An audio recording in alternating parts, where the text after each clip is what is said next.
같이 한번 17절 읽겠습니다. 시작. 살인하지 말지니라. 오늘 이거 외우시는 분들만 식사하실 수 있도록 그렇게. 우리 1계명은 이제 일체 하나님의 다른 신을 두지 말라. 이 이상한 신 우상 만들지 말아라. 3가 하나님의 이름을 망령되이 일컬지 말아라. 4 사사로이 안식일을 범하지 말아라. 5를 안 했던 것 같아요. 지난 시간에 이제 북한 버전으로 오마니 아바디를 공경해라. 6신을 죽이지 말아라. 외우실 수 있겠죠?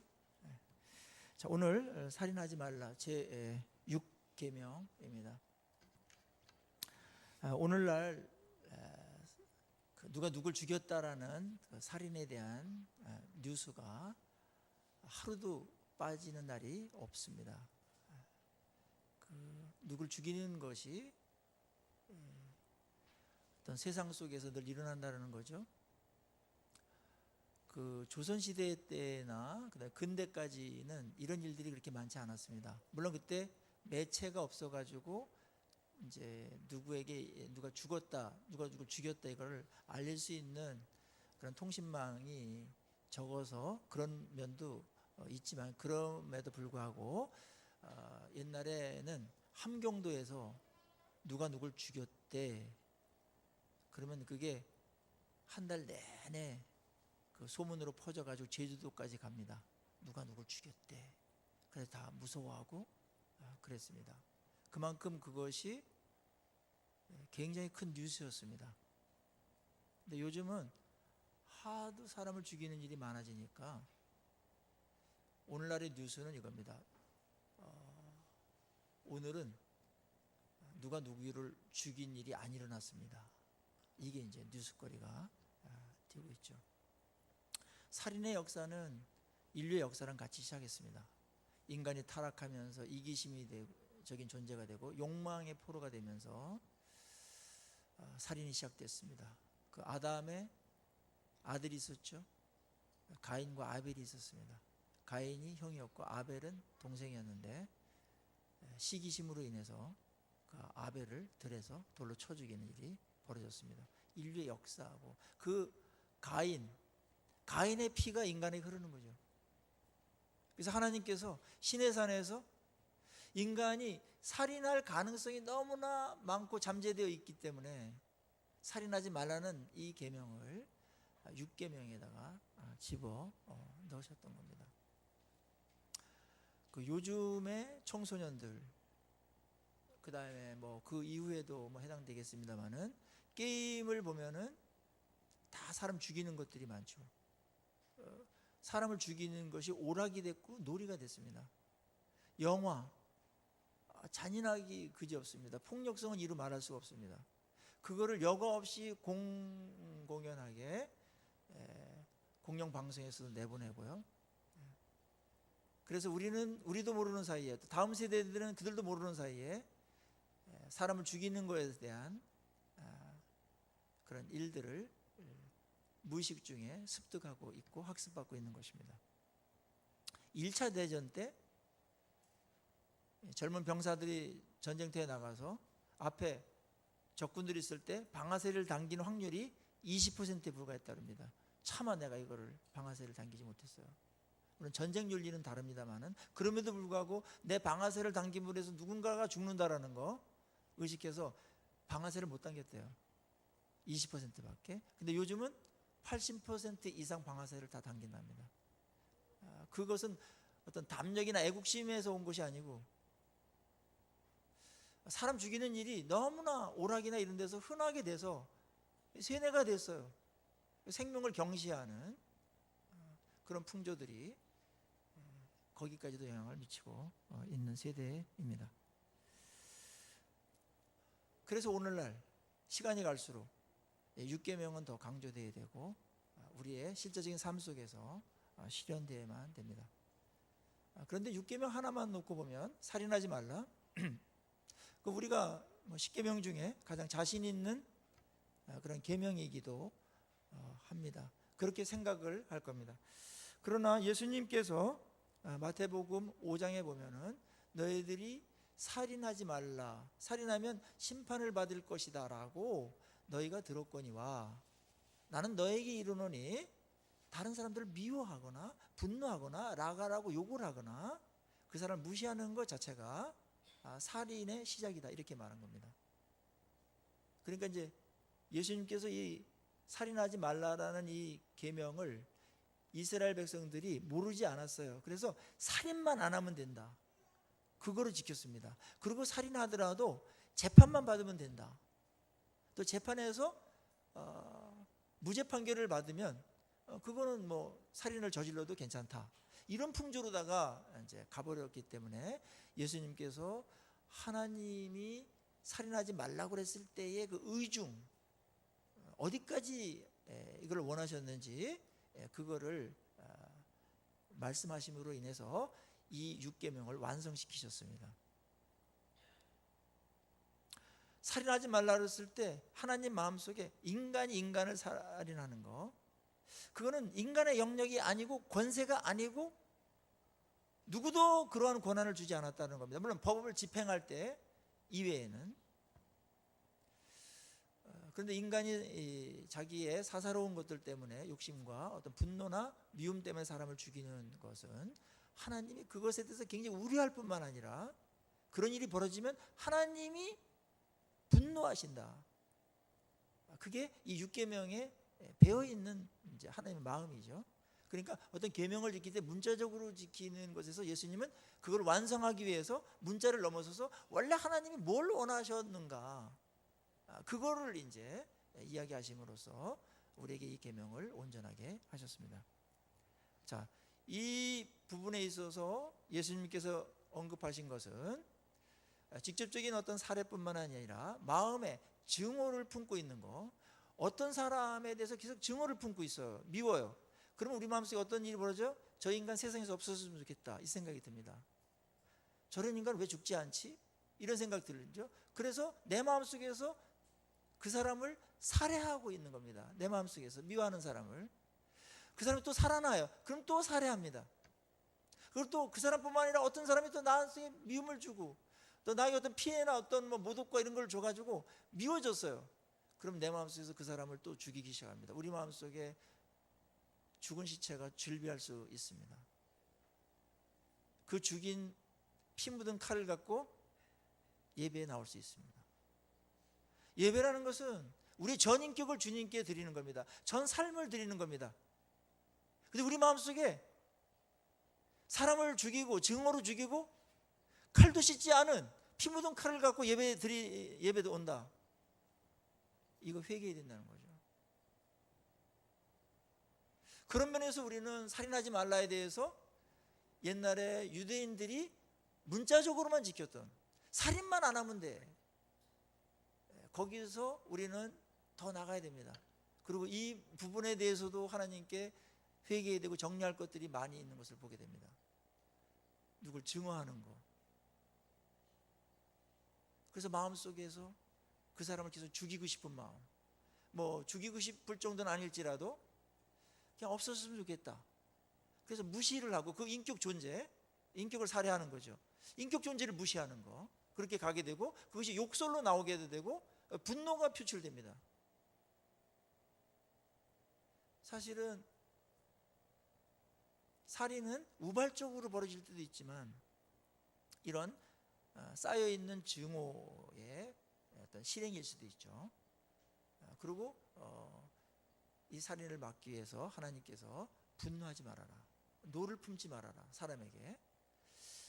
요즘에 이제 살인 사건이 일어나는 뉴스를 보면은 이제 층간 소음 문제로 가가지고 밑에 있는 층의 사람이 똑똑 두드리고서 소음이 나는데 잠자리가 불편하다. 이제 그렇게 이제 당신 뭐 생각이 있냐 뭐 이런 식으로 얘기하면 이제 위에서 이제 잘못한 건 알지만 또 막 말 붙어가지고 이제 밑에 가가지고 이제 이 밑에 사람이 열받아가지고 밑에 가서 식칼 갖고 와가지고 찌르는 그런 일이 이제 뉴스에 있지 않았습니까? 이 분노죠, 분노. 이 분노를 절제하지 못하면 이 살인으로 가는 겁니다. 이 청성 교도소에 가면 젊은이들이 와 있는데 분노를 못 참아가지고 그냥 굉장히 충동적으로 그냥. 아니, 분노는 빨리 이게 시키지 않으면 시한폭탄이에요. 보복운전도 마찬가지입니다. 우리 차 운전하시는 분들은 약간의 분노를 느끼는 일들이 벌어지죠. 그래서 앞에 차가 갑자기 확 끼어들어가지고 그 브레이크를 밟고 그러면 식은땀이 나면 분노가 막 생기죠. 저놈의 인간이 이러면서 해가지고 거기서 그냥 하도 바빠서 그러나 보다 이렇게 가면 좋겠는데 저놈의 인간이 지금 눈깔이 있나 없나 이러면서 해가지고 그냥 앞으로 가가지고 나도 할 수 있다 이래가지고 그냥 그 브레이크 밟는다든지 이제 이런 거는 이제 요새 다 살인 미수 정도로 해가지고 굉장히 큰 그 벌을 받게 됩니다. 그 100km 이상 밟으면서 그렇게 한다는 게 이게 얼마나 그게 위험천만한 일입니까? 그 정도 사람을 죽일 만큼의 잘못은 아닙니다. 뭐 분노에는 반드시 근거가 있어요. 미움에도 증오에도 분명히 상대방이 잘못한 부분이 분명히 있어요. 그럼에도 불구하고 예수님께서는 그 분노, 증오 정당화할 수 없다. 너희 마음에 그걸 왜 품고 있냐? 그러면서 예배를 드리러 나오는 것 자체가 그게 어울리지 않으니까 누구랑 분노가 있고 증오가 있으면 예물을 바치기 전에 가가지고 사화하고 그 분노를 다 씻어낸 다음에 그 증오의 그 피 묻은 칼날을 다 씻고 칼집에 꽂은 다음에 그리고 예배를 드리는 게 합당치 않냐. 주님의 아주 놀라운 말씀입니다. 오늘날에 길을 걸어다 보면은 인상을 딱 보면은 이렇게 여유가 있고 그 다음에 배려심 있는 사람들이 참 적어요. 웃으면서 이렇게 하는 사람들이 적고 뭔가 날 건드리기만 해봐 이러면서 이제 걷는 사람들이 많이 있는 것 같아요.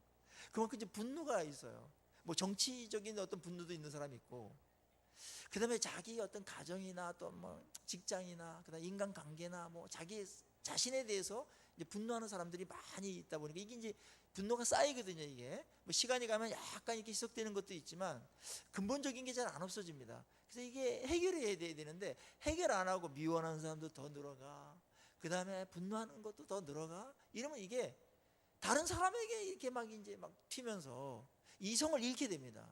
소위 말하면 이제 뚜껑이 열린다고 그러죠. 분노가 일어나면 뭐 인간이고 뭐가 안 보여요. 이게 뭐 사리 판단이 잘 안 됩니다.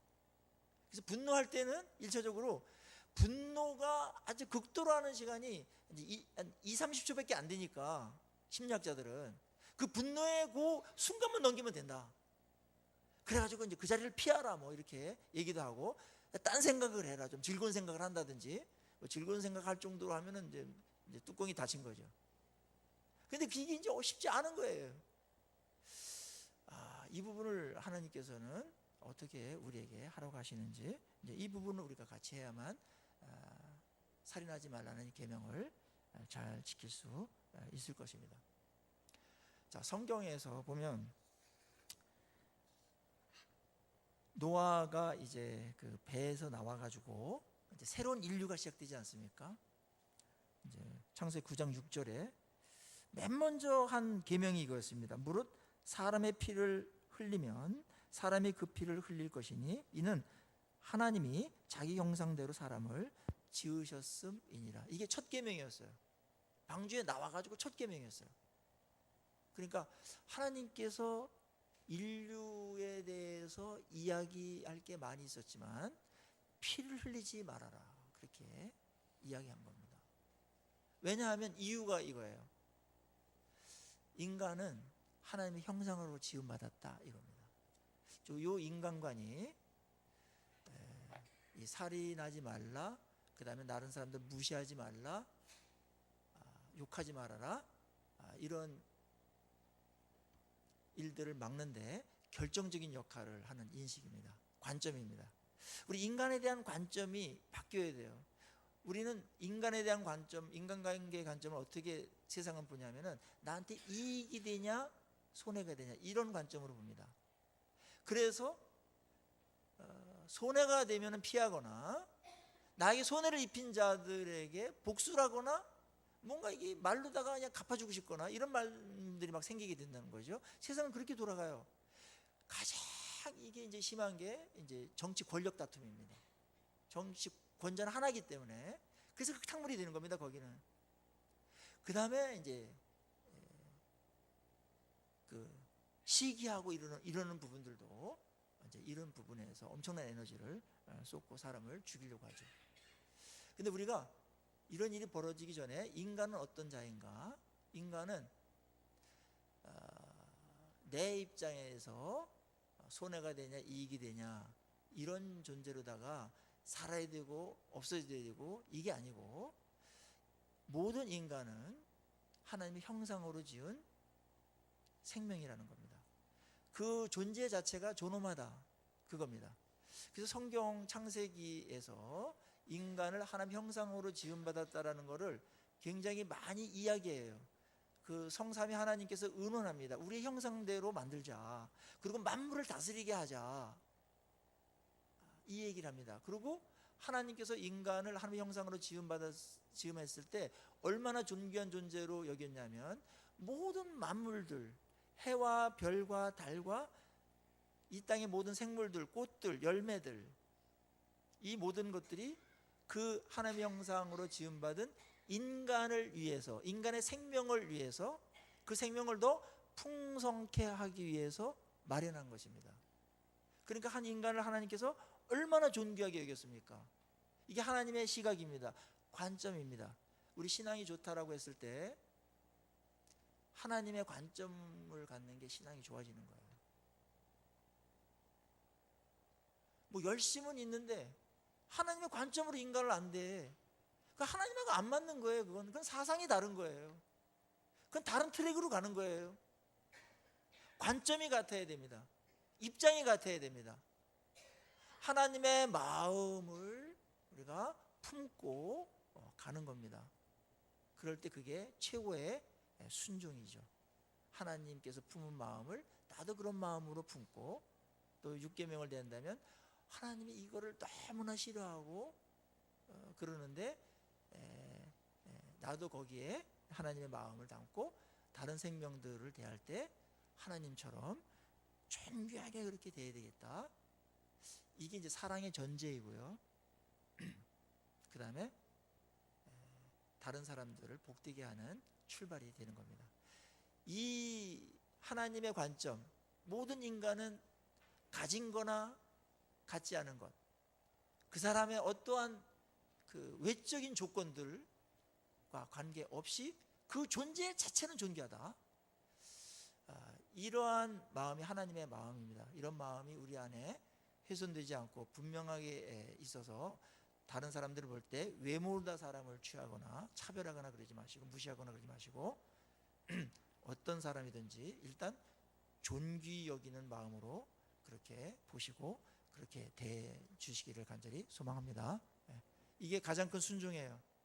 이거 없이 인간 사랑한다는 거 못해요. 몇 명밖에 못합니다. 안 맞는 사람 못하고요. 스타일 다른 사람도 못하고요. 손해를 입힌 사람은 죽었다 깨어나도 못하는 겁니다. 이 손해, 이 관점으로만 보면 그건 세속적인 관점이에요. 그래서 노아에게 그렇게 말한 겁니다. 이는 다 인간이 하나님의 형상으로 지음받았기 때문에 피 흘리면 안 된다. 그 피가 흘리면 그 땅이 부정해진다, 더러워진다. 그래서 신명기에서도 들판에서 어떤 자가 살해됐어요.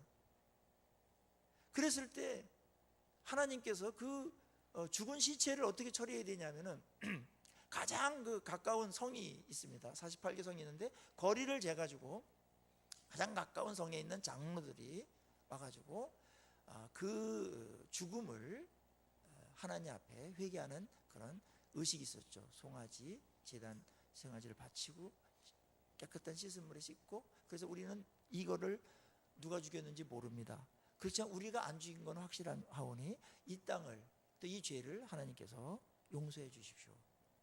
한 사람이 죽는 것, 그 땅과 관련된 일이고요. 하나님하고의 직접적인 관련이 있는 엄청난 일인 겁니다. 왜냐하면 인간 자체가 엄청난 존재이기 때문에 그렇습니다. 생명경시풍조는 인간 자체를 존중하는 생각들이 떨어져 버렸기 때문에 그래요. 물질이 최고다라는 생각이 인간의 생명을 경시하는 쪽으로 갔고, 인간 생명을 돈을 버는 도구로다가 쓴다든지 이런 식으로 가는 게 현대의 일들이니까 살인사건은 끊이지 않을 겁니다. 이러한 혼탁한 속에서, 어그러진 세상 속에서 이런 어두운 사망의 그늘이, 음침한 이 분위기가 만연된 속에서 하나님이 분명히 말씀하십니다. 인간을 죽이지 말라고. 물론 예외적인 경우도 있어요. 과실치사라든지 죽일 의도가 없었지만 살인은 아닙니다. 그건 죄입니다. 전쟁 윤리는 좀 다릅니다. 그리고 성경에서는 정당방어, 그거는 살인이 아니다라고 이야기합니다.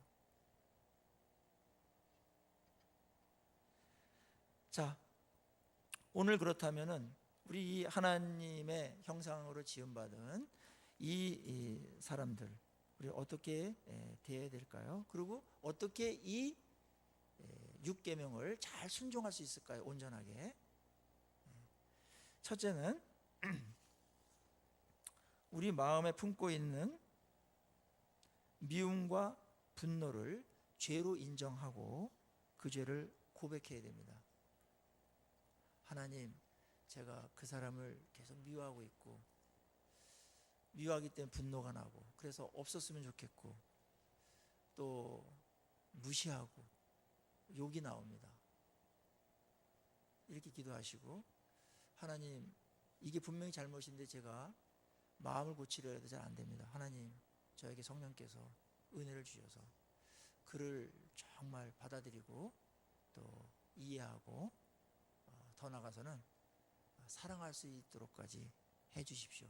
인간의 힘으로 하기 어려운 거거든요. 그렇지만 우리가 마음을 먹고 하나님께 회개를 하면은 그 죄가 우리 안에서 세력을 잃어버려요. 약해집니다. 엄청나게 약해집니다.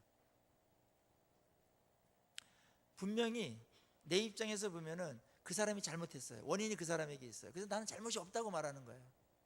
내가 미워하는 것도 그 사람이 그랬기 때문에 그렇고, 원인 제공자고, 내가 그 사람에게 분노하는 것도 그 사람이 원인이 있기 때문에 그래요. 일리가 있습니다. 그렇지만 조금 더 그 사람의 입장에 한번 서보십시오. 아, 그럴 수도 있겠다. 이렇게 되면 좀 이해가 쉬워지거든요. 그 사람 입장에서 그럴 수도 있겠다. 그게 이해가 안 되면 오죽하면 저랬겠나 긍휼히 여기시고요. 그렇지만 그럼에도 불구하고 그 사람이 죽어야만 되는 이유는 없다. 그 사람은 누군가의 사랑받는 부모의 아들이며 딸이다.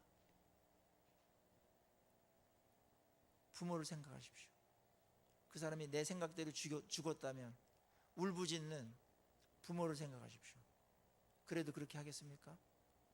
그렇다면 여러분은 잔인한 거예요. 내 작은 이익 때문에 그 사람이 정말 그렇게 죽어야 돼요? 근데 분노가 생기면 그런 생각이 없어지고 우리 마음속에 많은 사람 죽인 시체가 막 쌓여가는데도 불구하고 그게 죄인지 모르고 그걸 오히려 즐기면서 실실 웃으면서 가는 사람들이 있습니다. 이게 이제 악마의 탈을 쓴 겁니다. 악마에게 지금 이렇게 지배당하고 있는 겁니다. 그렇지 않고서 어떻게 그럴 수 있습니까? 그래서 예수님께서는 분명한 걸 가르쳐 주는 거예요. 분노와 미움 그 자체가 그 살인의 원인이라기보다는 살인의 시작이라는 것을, 위험한 것이다. 빨리 제거해야 되고, 분노가 있다면 해가 지도록 분을 품지 말아야 된다. 그리고 빨리 화해해라. 그것은 증폭됩니다. 인간이 어떤 사람과 나쁜 관계에 있으면 시간이 가면은 좀 희석되는 게 있지만 희석됐다기보다는 다른 것 때문에 잊어버리고 있는 거예요. 어느 순간에 이게 또 나타나고 그래요. 나를 괴롭혀요. 그래서 빨리 화해해야 됩니다. 용서하십시오. 그래야 여러분들이 그 인간으로부터 자유로울 수 있어요. 만약에 용서 못하고 증오하는 사람이 나에게 한 사람이라도 있다면 그 사람은 여러분 마음속에서 그 마음 한 자리를 차지하고서 시시때때로 여러분들을 괴롭히고 여러분의 감정을 조종할 겁니다. 그걸 허용하시겠습니까? 어리석은 것이죠. 그래서 예수님께서 용서하라고 그런 거예요. 그게 널 위한 거다.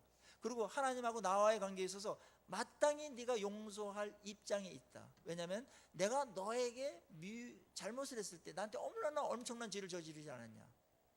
그거에 대해서 내가 널 증오하고 분노하지 않았다. 참았다. 그리고 용서했다. 그게 1만 달란트다. 너에게 아무리 죄를 짓고 너에게 손해를 입히고 피해를 입힌 사람이 있다라도 그것은 100데나리온에 불과하다. 60만 분의 1에 불과하다 이렇게 말한 겁니다. 그래서 십계명과 함께 주기도문에서 뭐라고 말해요? 주기도문에서 우리가 우리에게 죄 지은 자를 사하여 준 것처럼 우리 죄를 사하여 주옵시고, 이 얘기를 하는데 뒤에 주기도문이 이 부분을 더 끌고 가요. 더 끌고 가서 부연 설명을 더 많이 하는 것 아시죠? 용서해야 된다라는 겁니다. 그리고 하나님께 나올 때 이 문제는 이런 문제가 생긴다는 겁니다.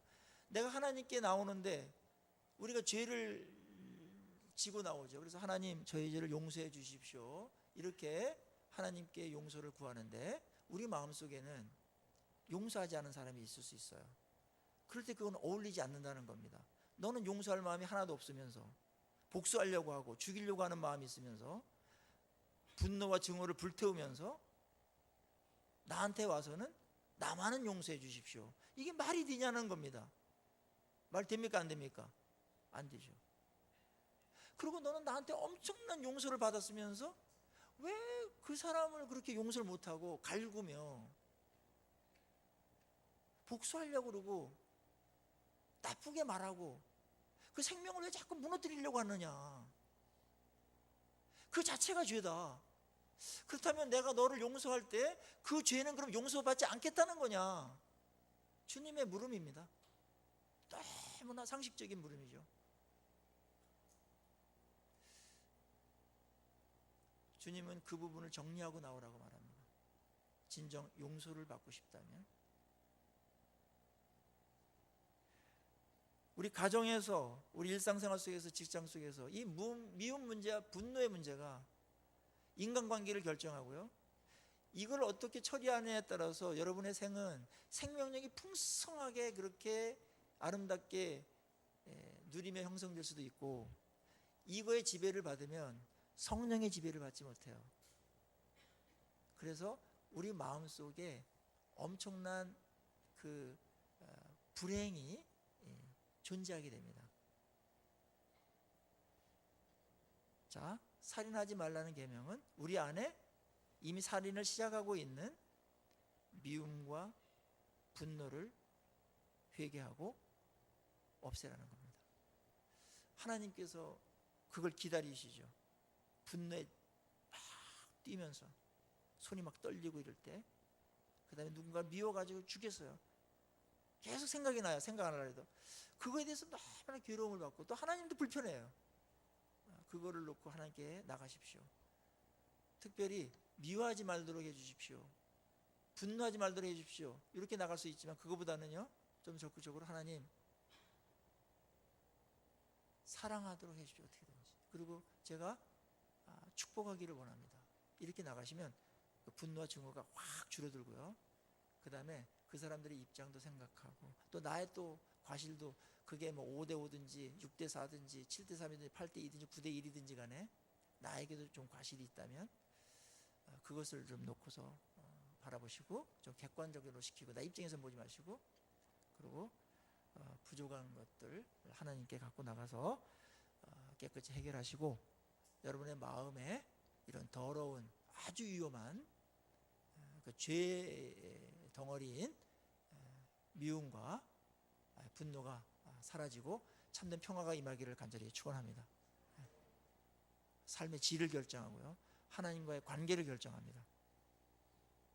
두 번째는 우리가 화목하고 정말 그와의 그런 축복된 관계를 맺는 겁니다.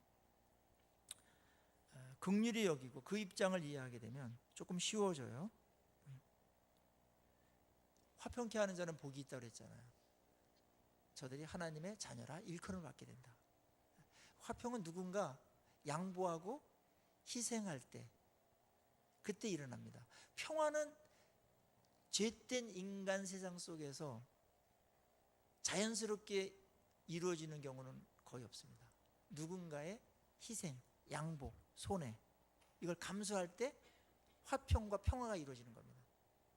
북미 회담도 누군가 손해를 봐야 돼요. 물론 윈윈이 있을 수 있지만 누군가 양보하고 손해를 볼 때 이게 되는 거지, 뭐 자국의 이익만 뭐 계속하면은 이게 결렬될 수가 있는 겁니다. 어떤 경우든지 전쟁이 일어나면 사람들이 얼마나 많이 죽습니까? 이거 막아야 되고요. 그러기 위해서 우리는 이 전쟁을 막기 위해서 이번 평화회담이나 이런 것들이 굉장히 순조롭게 잘 될 수 있도록, 정착될 수 있도록 우리 관심을 갖고 기도하고 있는 것입니다. 우리 개인적인 관계 속에서도 어떻게든지 화평케 하는 자로 쓰십시오. 그게 우리의 부르심이에요. 하나님이 우리를 부르셨을 때 화평케 하라고 부른 거예요. 그 사명을 꼭 인식하십시오. 분노가 일어나고 증오가 해결되지 않으면, 용서할 수 없는 사람이 생기면 사명이 망각돼요. 그리고 판단력이 흐려집니다.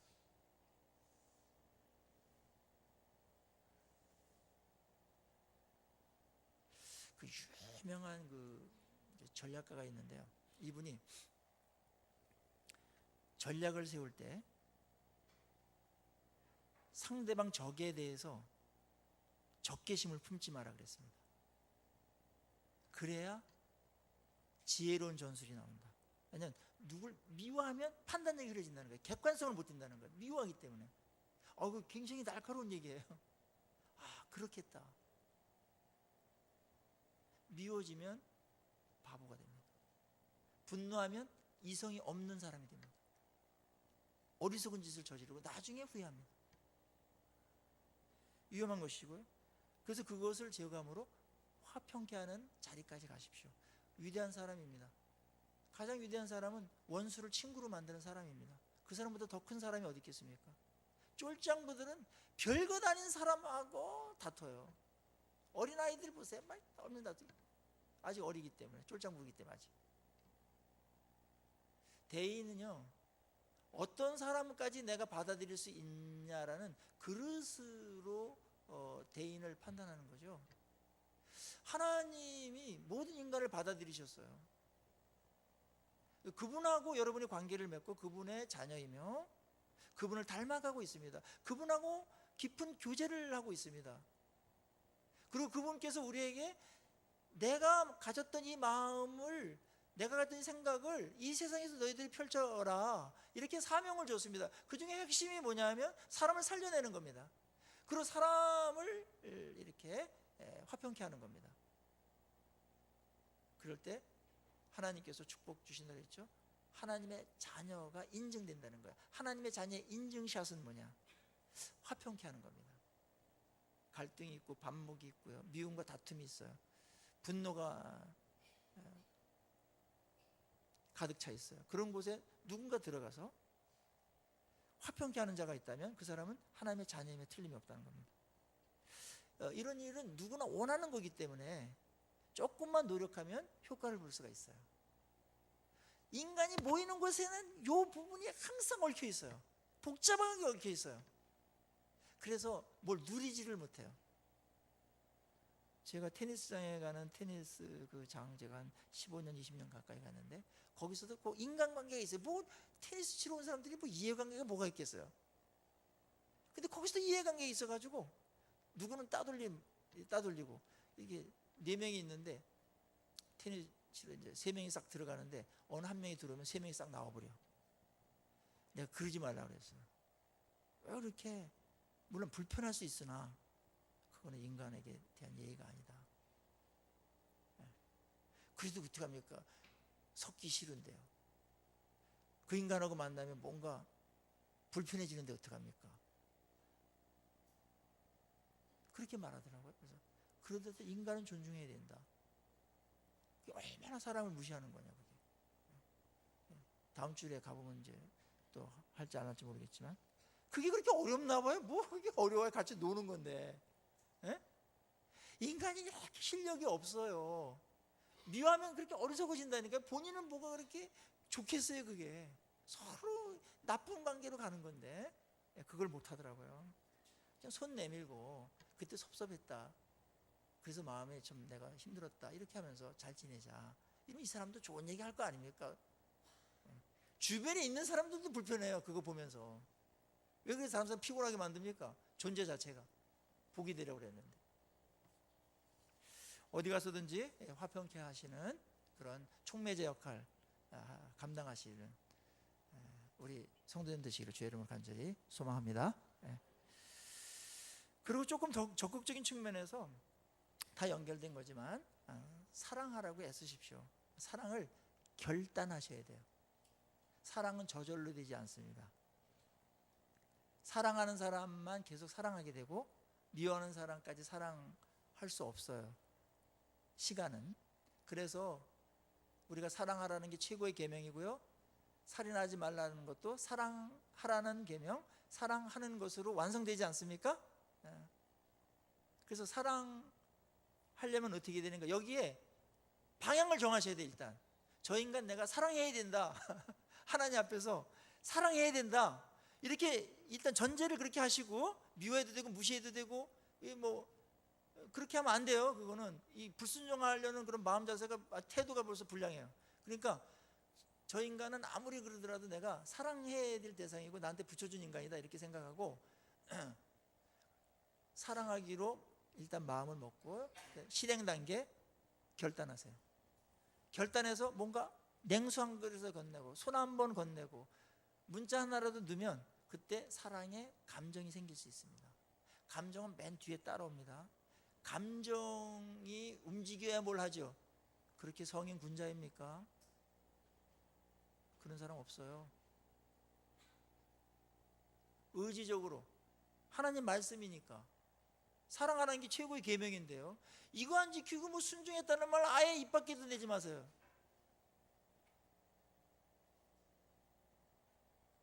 5, 6, 7, 8, 9, 10이 다 사랑하라예요. 그거로 완성시켜야 돼요. 우리 하여튼 사랑하는데 탁월해지십시오. 사랑하는데 귀재가 되십시오. 가장 위대한 사람이고요, 가장 잘 사는 거예요. 가장 성공적인 인생을 살고 있는 거예요. 어려운 사람을 사랑하는 사람 가장 멋져요. 내 편안하니까 그냥 저 인간하고는 피하는 게 상책이야. 그렇게만 살고 당분간 내가 감당할 수 없을 때 약간 거리를 둘 때가 있어요. 그렇지만 사랑하는 것까지 포기하면 안 됩니다. 무시하고 멀어지는 건 안 됩니다. 축복해야 됩니다. 헤어지더라도 어떻게 만날지도 모르고요. 그거보다 더 중요한 건 하나님이 다 보고 계신다는 겁니다. 내가 그 정도야? 왜 노력조차 안 하려고 그래? 그럼 내 계명은 뭐야? 하나님 그렇게 물으신다면 우리 할 말이 없잖아요. 그 사람이 나한테 어떠한 반응을 했는가에 대한 나의 반응으로서 사람들은 관계를 맺고 살아가요. 좋은 반응을 하세요. 그럼 좋은 인간관계 될 겁니다. 가족들도 마찬가지예요. 그런데요, 사랑하라는 계명은 그 사람의 반응과 무관하게 사랑해야 되는 거예요. 반응의 종이 되지 마세요. 별도의 계명입니다. 반응과 무관하게 사랑하라는데 순종하시면 돼요. 사탄은 야, 그 인간이 그렇게 했는데 야, 그걸 뭘 사랑해? 너 뭐 배알이 없냐? 그 속삭임에 얼마나 많은 크리스찬들이 사랑하라는 최고의 계명을 저버리고 사탄의 속삭임을 적극적으로 순종하면서 따라가는지 성실하게. 안타깝게 그지없습니다. 실패입니다.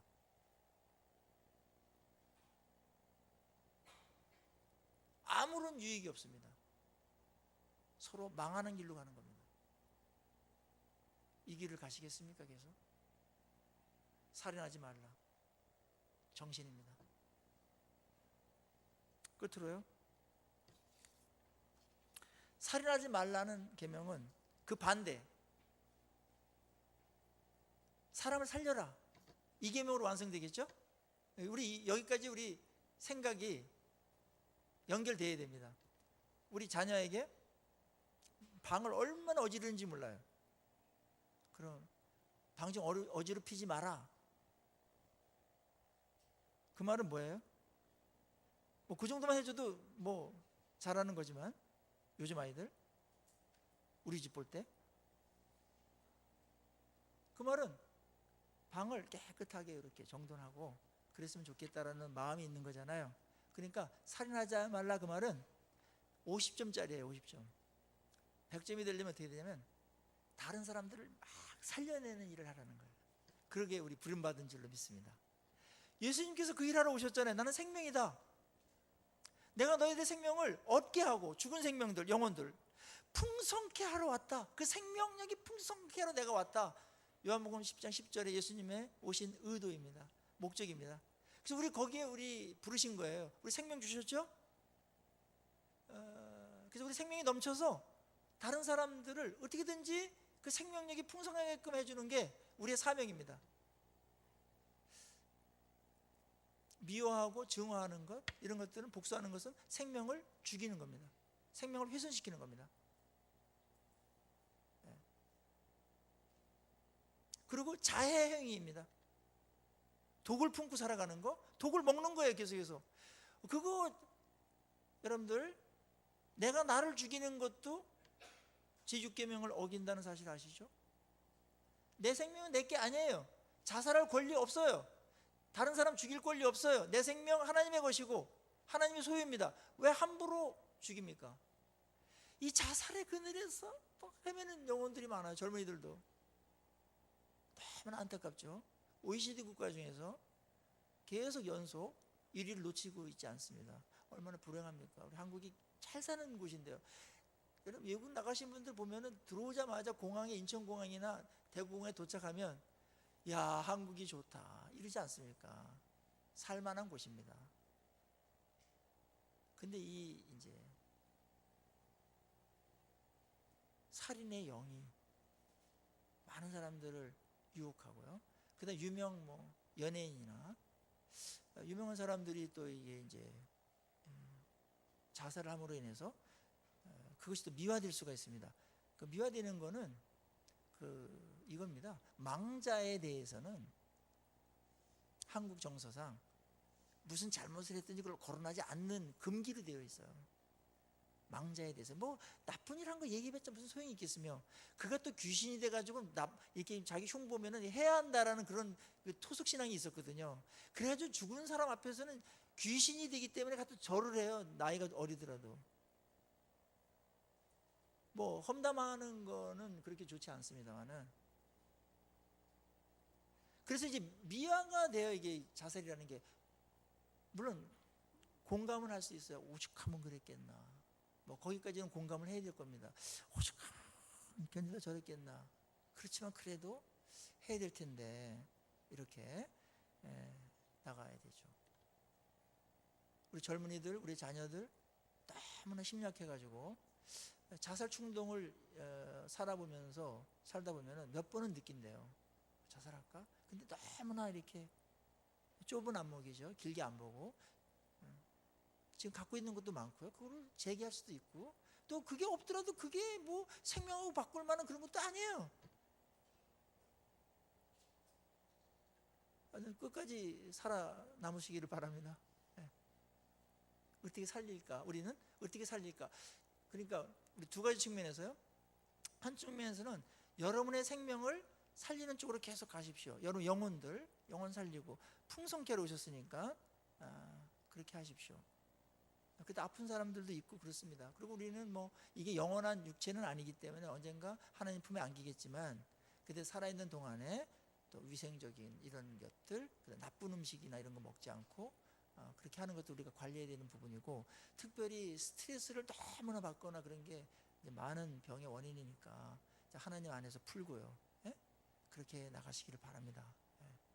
생명력이 풍성하게 그렇게 살기를 바라시고, 그것보다 더 중요한 것도 있기 때문에 하나님께서 또 어느 기간 동안에는 또 더 귀한 것들을 준비하기 위한 어떤 과정으로서 할 때도 여러분들 낙심하거나 그러지 마시고 생명 되신 주님 붙드시고, 내가 길이요 진리요 뭐라 그랬어요? 생명이라 그랬죠? 그 예수님 안에 거하시면 그 생명이 풍성하게 되살아나고 풍성케 그렇게 될 줄로 믿습니다. 다른 사람들 풍성케 하십시오. 생명을. 이왕 태어난 인생들 풍성케 해야 됩니다. 우리 어린 자녀들, 그 다음에 청소년 시기 지금 대학생 되면서 어려운 시기가 있어요. 다 포기하고 싶은 그런 사람들도 꽤 있습니다. 그럴 때 그 기간 동안만 조금만 도와주면 생명이 탁 해서 꽃을 피울 텐데, 그리고 그 어려웠던 그것까지도 밑거림이 돼가지고 왕성한 그 열매를 맺을 텐데 말이죠. 이거 교회가 해야 됩니다. 요즘 청소년들, 젊은이들 굉장히 힘들어요. 생명을 살리도록 어떻게 살릴까? 어떻게 그 기간을 잘 생명력을 유지하면서 그렇게 가게 할 수 있을까? 우리 교회의 고민입니다. 기도 제목입니다. 그리고 우리의 가장 중요한 것은 우리의 영혼이죠. 영혼이 쇠하지 않도록 해야 됩니다. 영혼이 메마르거나 황폐되지 않도록, 영혼이 죽어가지 않도록 해야 됩니다. 우리 육신은 그래도 보이니까 음식도 가리고 환경도 가리고 미세먼지 오면 나가지도 않고 여러 가지 신경을 쓰는데, 영은 더 중요함에도 불구하고 많은 경우에 무방비 상태로다가 노출되어 있는 경우가 많아요. 그것도 아니지 않습니까? 영혼을 위해서 소극적으로는 독과 같은 죄악을 멀리해야 됩니다. 독을 마시면 안 됩니다. 다른 게 다 됐다도 죄라는 독이 들어오면 죽을 수 있어요. 식물인간으로 살아갈 수 있어요. 영적인 존재하는 것으로. 구원이 취소되거나 그러지는 않습니다만은 영적인 생명력이 안 나올 수 있어요. 죄를 드러내야 됩니다. 그게 이제 예배 시간입니다. 그래서 말씀은 생명이다 그렇게 말하는 거죠. 말씀이 들어와서 그런 것도 수술하고 그 다음에 죽어가는 그런 부분들을 이렇게 말씀이 생명이 돼가지고 우리 안에 생명을 증진시키는 것입니다. 말씀을 계속 흡수해야 됩니다. 영혼의 양식을 계속 먹어야 됩니다. 굶으면 장사 없습니다. 자해행입니다. 말씀을 풍성히 드십시오. 그리고 우리의 영혼을 풍성하게 해주는 귀중한 분이 계신데 성령님이십니다. 성령님은 생명의 영이십니다. 창조할 때 동식물을 비롯해서 모든 생명체를 성령께서 주관하십니다. 우리는 성령으로 중생했습니다. 성령의 충만이 있을 때 우리 안에 생명력이 풍성하게 일어나는 거죠. 정말 저 사람 옆에 가면 에너지가, 생명력 때문에 그 에너지가 막 뿜어져 나와가지고 이렇게 옆에 사람까지도 건강한 영향력을 주고 에너지를 주는 그런 사람으로 존재하시고 그렇게 상태를 유지하시기를 바랍니다.